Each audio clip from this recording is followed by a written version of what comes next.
Corona మహమ్మారి విజృంభణ తర్వాత ప్రపంచవ్యాప్తంగా సరఫరా గొలుసులో సమస్యలు వచ్చాయని ప్రధానమంత్రి నరేంద్ర మోదీ అన్నారు.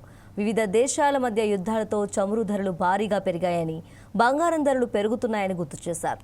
ఏడాది పాటు బంగారం కొనుగోళ్లను నిలిపివేయాలని ప్రజలకు ఆయన పిలుపునిచ్చారు. బంగారం దిగుమతులు తగ్గితే విదేశీ మారక ద్రవ్యం పెరుగుతుందని చెప్పారు.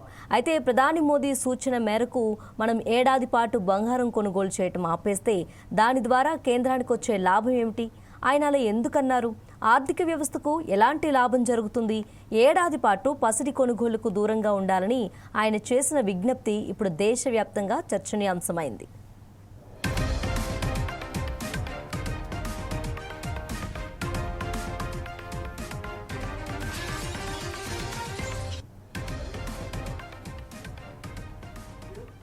పశ్చిమాసియాలో ఉద్రిక్తతల కారణంగా పెరుగుతున్న ఇంధన ధరలు, సరఫరా గొలుసులో అంతరాయాలు దిగుమతులపై ఆధారపడిన ఆర్థిక వ్యవస్థలపై ఒత్తిడిని పెంచుతున్నాయి. ఇలాంటి తరుణంలో భారతదేశ ఆర్థిక వ్యవస్థను బలోపేతం చేయటమే ప్రధాని మోదీ సూచనలో ఉన్న ముఖ్య ఉద్దేశం. ఆదివారం రోజున హైదరాబాద్లో జరిగిన బీజేపీ బహిరంగ సభలో ప్రధాని మోదీ మాట్లాడుతూ ప్రస్తుత ప్రపంచ సంక్షోభం మధ్య సామూహిక ప్రజా భాగస్వామ్యం ప్రాముఖ్యతను నొక్కి చెప్పారు.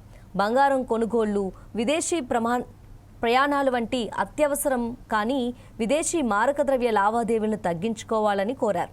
వీలైనంత మేరకు విదేశీ మారక నిల్వలను పొదుపు చేసుకోవాల్సిన అవసరం ఉందన్నారు. ఏడాది పాటు బంగారం కొనుగోళ్లు, విదేశీ ప్రయాణాలను మానుకోవాలని కోరారు.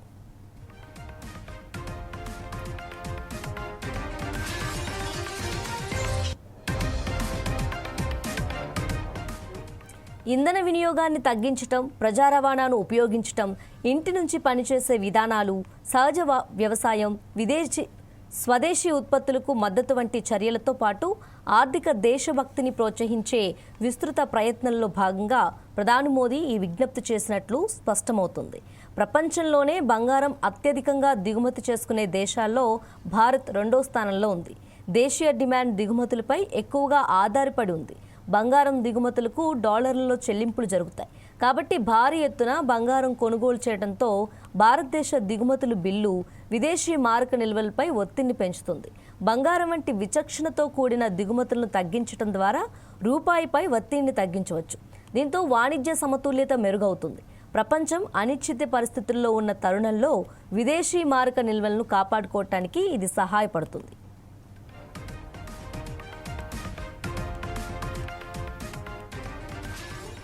బంగారాన్ని ఆర్థికవేత్తలు డెడ్ ఇన్వెస్ట్మెంట్గా పిలుస్తారు. బంగారం బిస్కెట్లు లేదా నగలు కొనుగోలు చేసి లాకర్లో పెడితే అది కేవలం నీ దగ్గర మాత్రమే ఉంటుంది. అది దేశ ఉత్పత్తికి లేదా ఉద్యోగ కల్పనకు ఉపయోగపడదు. అదే బంగారం కొనుగోలు చేయకుండా ఆ డబ్బును బ్యాంకులో ఫిక్స్డ్ డిపాజిట్ లేదా షేర్ మార్కెట్, మ్యూచువల్ ఫండ్స్లో పెట్టినప్పుడు ఆ డబ్బును బ్యాంకులు పరిశ్రమలకు అప్పుగా ఇస్తాయి. తద్వారా కొత్త ఫ్యాక్టరీలు వస్తాయి, ఉద్యోగాలు లభిస్తాయి. దేశ ప్రజలు ఫిజికల్ గోల్డ్ కాకుండా ప్రభుత్వం ప్రవేశపెట్టిన సావరిన్ గోల్డ్ బాండ్లను కొనుగోలు చేసినట్లయితే ప్రభుత్వానికి చాలా మేలు జరుగుతుంది. ప్రభుత్వానికి చాలా తక్కువ వడ్డీకి నిధులు సమకూరుతాయి.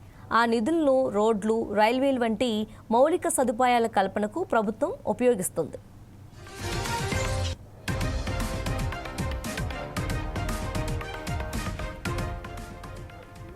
మన దేశంలో పెళ్లిళ్ళు, శుభకార్యాలు, పండుగలంటే మొదటగా బంగారమే గుర్తుకొస్తుంది.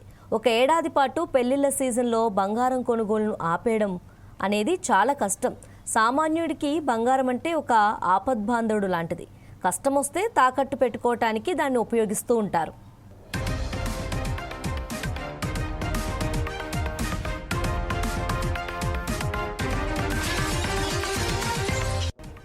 మన దేశంలో పెళ్లిళ్ళు, శుభకార్యాలు, పండుగలంటే మొదటగా బంగారమే గుర్తుకొస్తుంది.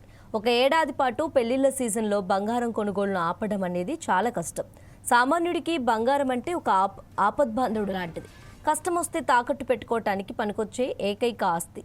కొనుగోళ్లు ఆపితే లక్షలాది మంది స్వర్ణకారులు ఇబ్బంది పడవచ్చు. అయితే ఫిజికల్ గోల్డ్ కాకుండా ప్రజలు డిజిటల్ గోల్డ్ లేదా సావరిన్ గోల్డ్ బాండ్ల వైపు మళ్లితే బంగారం కొన్నట్లే అవుతుంది. గతంలో యుద్ధాల సమయంలో ప్రజలు తమ బంగారాన్ని దేశం కోసం ఇచ్చిన చరిత్ర మనది. ఇప్పుడు ఆర్థిక యుద్ధం కోసం ఏడాది పాటు కొత్త బంగారం కొనకుండా ఉండటం అనేది దేశం పట్ల గౌరవాన్ని చూపే అవకాశం. అయితే ఇవన్నీ ప్రాక్టికల్గా జరగటం కొంతమేర సాధ్యం కాకపోవచ్చని విశ్లేషకులు చెప్తున్నారు.